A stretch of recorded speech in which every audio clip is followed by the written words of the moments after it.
What's up guys, my name is Brandon. Welcome to Quick Flicks. Today, we are going over Dawn of the Dead, directed by Zack Snyder in 2004.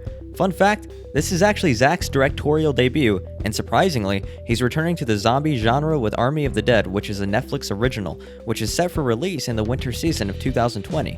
Oh, and if you didn't already know, this is a remake of Romero's 1978 Dawn of the Dead. Now, with all of that out of the way, let's jump into the movie. The movie opens up with a close-up on an x-ray of a patient that was bitten in a bar fight. Here, we meet one of our main characters of the film, Anna, a hardworking nurse just trying to go home after a long shift. Finally leaving, she heads on home to get some snuggling time in with her boyfriend, Lewis. They miss an emergency broadcast while doing dirty things in the shower. Being tuckered out from all those naughty activities, they go to sleep. Suddenly, the door opens, waking up Lewis. It turns out to be their neighbor's daughter, Vivian. She attacks and bites Lewis on the neck, freaking Anna the frick out. Anna tries helping Lewis and calling the police, but fails. Lewis quickly turns into a zombie and goes after Anna. Anna makes her way out of the bathroom window where she sees the chaos going on in their city. She flees the house and starts driving, freaked the heck out. She comes to a stop where she witnesses a person being eaten on a bus. At that moment, the bus driver tries stealing the car from her, causing her to drive off the road and crashing into a nearby tree. Here we roll into the opening intro and credits, showing off the end of the world essentially. I'm not gonna lie, this intro synced up with Johnny Cash's When the Man Comes Around is pretty freaking awesome.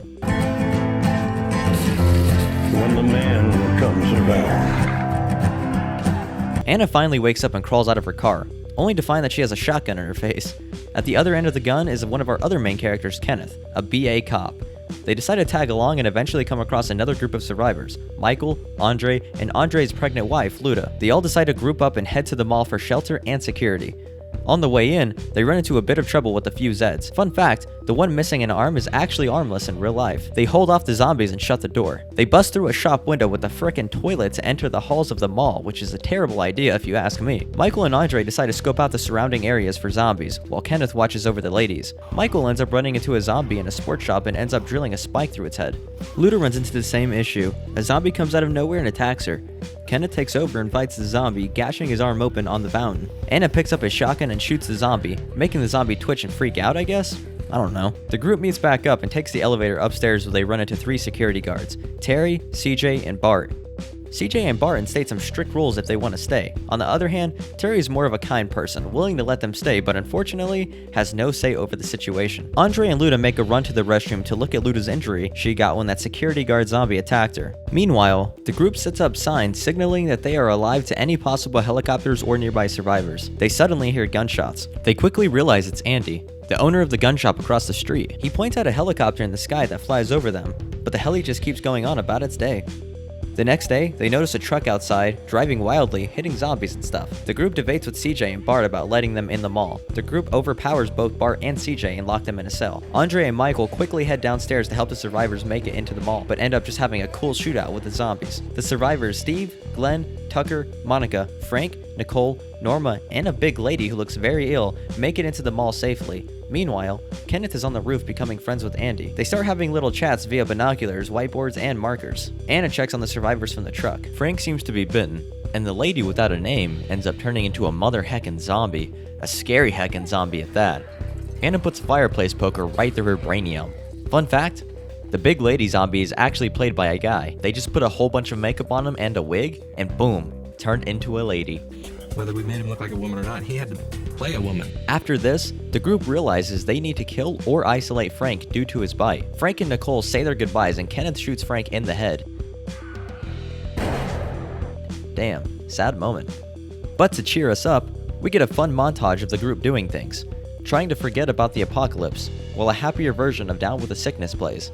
Dinner time rolls around and the lights go out. Their group panics and CJ, Michael, Kenneth, and Bart go down to check out the generators in the garage. They see something, but it turns out to be the best character of the movie, Chips. They feel relieved, only to have a climbing zombie jump on Bart and bite his neck. This alarms a horde of zombies and the 4 start to run. Bart gets overwhelmed and dies to the horde. The other 3 take cover behind a fence and light them bad boys on fire. Meanwhile, Luda is giving birth to their child. She quickly turns to a zombie after. Norma checks on the 2 and shoots Luda because, you know, she's a zombie. This causes a shoot-off between Andre and Norma, killing both of them. The rest of the group comes to check on what the noise was and discovers that they are all dead. They unravel a towel Andre is holding and lo and behold, there's a mother heckin' zombie baby. They shoot it in the head. Pretty crazy. After realizing there are a bunch of sitting ducks waiting to die in a mall, they make plans to get out. They fortify 2 buses in the parking garage and plan to drive them to Steve's boat to go to an island in hopes of getting away from the zombies. Later on, Kenneth is chatting with Andy on the roof, and Andy isn't looking too good.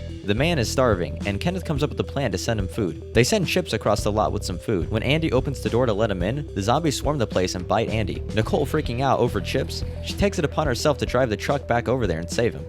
The group immediately goes over to save her by taking the sewers. Once out, Tucker closes the hatch, alerting all of the nearby zombies. We get a cool action sequence of shooting some zombies. Kenneth, CJ, Terry, and Michael all make it into the gun shop safely. They find a zombified Andy and blow that dude's head off. That was actually a pretty cool kill to pull off. They find Nicole and plan to get back into the mall. CJ goes to the roof and shoots a propane tank to clear out zombies to create a path back to the manhole. He makes his way back to the manhole as well, but Tucker gets overwhelmed and falls down him, injuring his leg. CJ drags him through the sewer, and Tucker dual wields some pistols to cover them, but that doesn't last long as Tucker gets overwhelmed and begs CJ to kill him. The group gets stuck on the stairs due to a locked door, where we get a standoff between the humans and zombies. Pretty cool scene, honestly. Anna soon opens the door, letting the survivors in. CJ fails to close the door due to the massive horde. They quickly evacuate the mall and make it to the buses they fortified earlier on. They leave the mall and drive into what looks to be thousands of zombies. They're not really making forward progress, so CJ does explosions once again, clearing out a mass amount of zombies.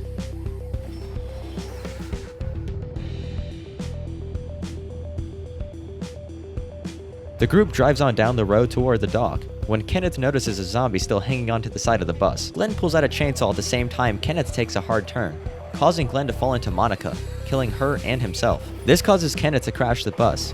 CJ alerts his bus, and they stop to rescue the others. Steve tries leaving by himself, and ends up getting attacked by a zombie. The zombified Steve comes out of nowhere and Anna shoots him right in the head. Anna grabs the keys for the boat off of Steve's body and struggles to get back to the bus. CJ and Michael help her out and get her in safely. The group quickly drives down the road and make their way to the marina. As they get out, CJ notices the incoming horde and stays behind to create a diversion. Getting stuck in the bus, he holds off for as long as he can until for the final time he shoots another propane tank, killing a large amount of zombies and himself.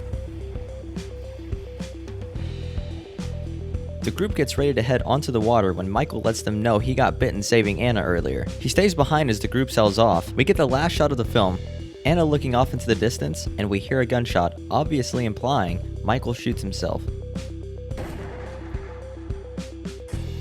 But that's not it.